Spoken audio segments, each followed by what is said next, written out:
Bismillahirrahmanirrahim. Subhanallazi sakhkhara lana hadza wa ma kunna lahu muqrinin wa inna ila rabbina lamunqalibun. Amin. Amin. Bismillah. Okay, ini tim Sheffield eh. Oh.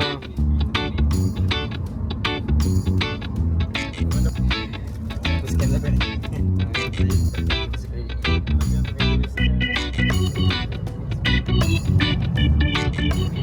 Ni pilot kita kan.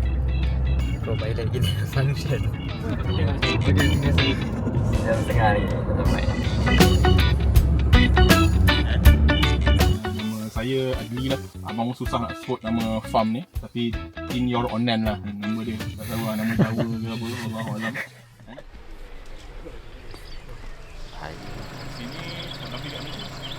Bismillahirrahmanirrahim. Assalamualaikum warahmatullahi wabarakatuh.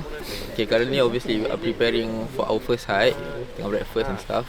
Kami ni sekarang di kaki Bukit Senoodia ni. We are going to hike 2 different peaks. The first one is Yeruk Rifa and the second one is Garnet Ugen. The whole objective for our hiking today is untuk pupuk semangat Muslimul Qawi, sebagaimana dalam hadis Nabi sallallahu alaihi wasallam, iaitu mukmin yang kuat lebih disertai oleh Allah Azza wa Jalla berbanding mukmin yang lemah. Dan yang keduanya, ini adalah sedikit sebanyak usaha kami untuk fundraise projek-projek humanitarian kami yang kami akan adakan pada musim panas tahun ini, insya-Allah. Jadi jangan lupa untuk stay tune dengan journey kami, insya-Allah, and support our fundraising activities, insya-Allah.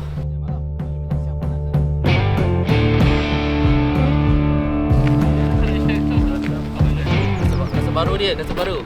Sampai ke satu tempat yang asing.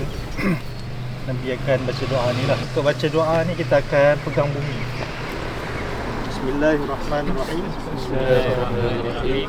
Ya Rabb, Rabbi wa Rabbukillah. Rabbi wa rabbukillah.